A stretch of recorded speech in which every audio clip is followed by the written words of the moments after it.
एक बार की घटना है। महात्मा बुद्ध के सबसे प्रिय और करीबी शिष्य आनंद एक बार कहीं जा रहे थे। तभी रास्ते में उन्होंने देखा कि एक व्यक्ति एक चट्टान के ऊपर बैठकर रो रहा है। यह देखकर आनंद वहीं रुक गए और उस व्यक्ति के पास जाकर उसके दुखी होने का कारण पूछा। वह व्यक्ति अपने आंसू पोंछते हुए बोला, मैं यहीं पास के ही गांव का रहने वाला एक बदनसीब व्यापारी हूँ। मैं जो भी काम करता हूँ वह खराब हो जाता है। व्यापार के चक्कर में मैंने अपनी माँ और पत्नी के गहने गंवा दिए, अपने परिवार को खो दिया और यहाँ तक कि अब तो मेरा घर और खेत भी गिरवी रखा है।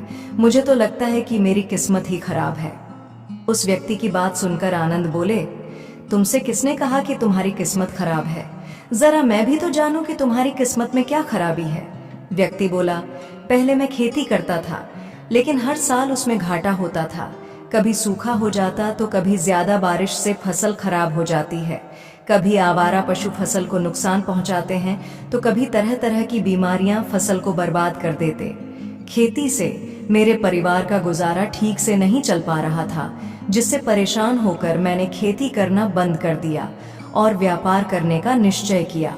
मैंने पत्नी के गहने बेचकर अपना व्यापार शुरू किया, लेकिन मेरा व्यापार नहीं चला। शुरू में तो मेरे परिवार वालों ने मेरी आर्थिक मदद की, मेरा साथ दिया, लेकिन जैसे जैसे मुझे नुकसान होने लगा, मेरे परिवार वालों ने भी मेरा साथ त्याग दिया और मुझसे दूर हो गए। अब तो वह मुझे देखकर अपनी नजरें फेर लेते हैं और मुझे ही अपने परिवार की गरीबी और दुर्दशा का जिम्मेदार ठहराते हैं। अब तो मुझे अपना जीवन ही व्यर्थ लगने लगा है। अक्सर मेरे मन में ख्याल आता है कि अपना जीवन ही खत्म कर लूं, और मैं आज यहाँ आत्महत्या करने ही आया था, लेकिन हिम्मत नहीं जुटा पाया, इसीलिए इस पत्थर पर बैठकर रो रहा था।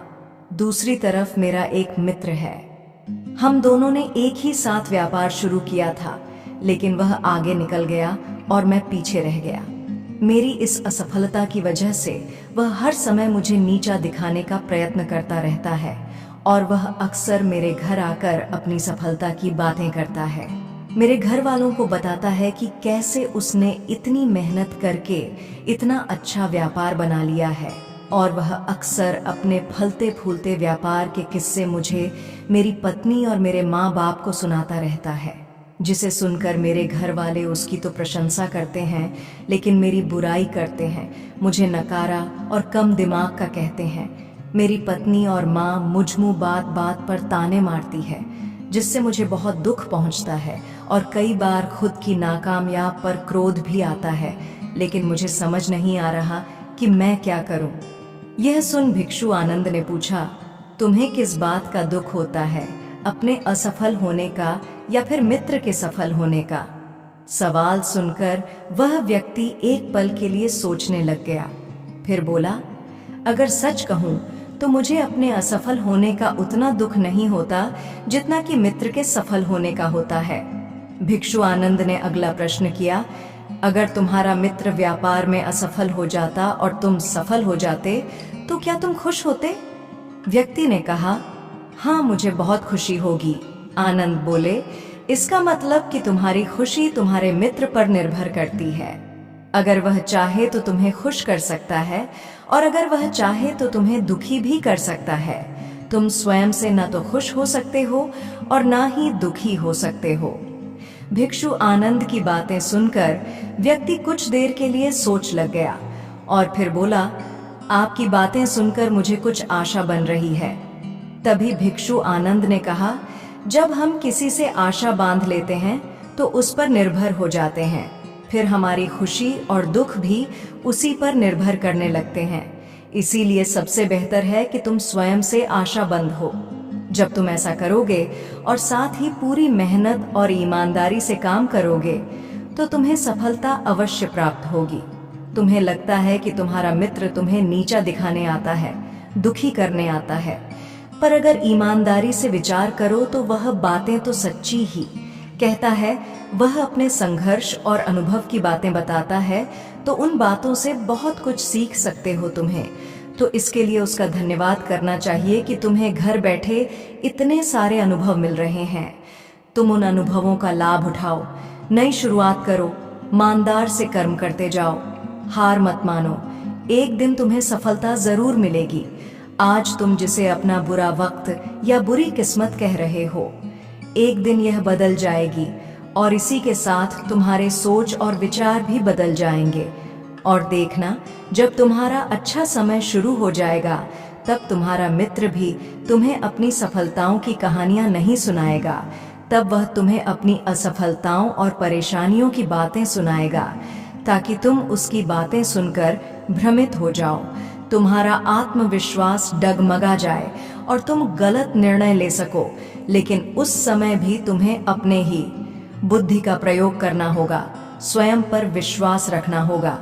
जिस प्रकार तुम्हारा मित्र आज तुम्हें दुखी करने आता है, वैसे ही वह उस समय भी तुम्हें दुखी करने आएगा, क्योंकि जिस तरह उसे दुखी देखकर तुम्हें मजा आता है, ठीक उसी तरह उसे भी तुम्हें दुखी देखने में उतना ही मजा आता है। व्यक्ति ने कहा, आपने सही कहा मुनिवर, लेकिन मेरा सबसे प्रमुख दुख यह है कि मेरे परिवार के लोग भी इसमें शामिल है। वास्तव में मैं तो अपने परिवार के लिए अच्छा करना चाहता था, उन्हें खुश रखना चाहता था, लेकिन वह भी मेरी बातों और भावनाओं को नहीं समझ रही है, मुझे ही गलत कहते हैं, और पिछले कुछ समय से तो वह मेरे साथ भी नहीं है। भिक्षु आनंद ने उस व्यक्ति को समझाते हुए कहा, हम हमेशा चाहते हैं कि हम जो कुछ भी करें, लोग उसके लिए हमारी प्रशंसा करें, लेकिन आम तौर पर ऐसा नहीं होता। लोग हमारे प्रयासों के तारीफ नहीं करते, जिससे हम दुखी हो जाते हैं।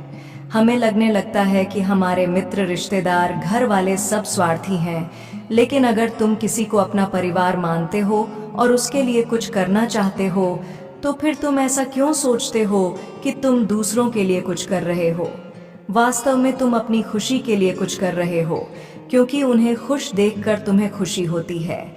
अगर ऐसा करते समय यह मानकर चलते हो कि तुम दूसरों के लिए कुछ कर रहे हो, तो तुम दुखी रहोगे।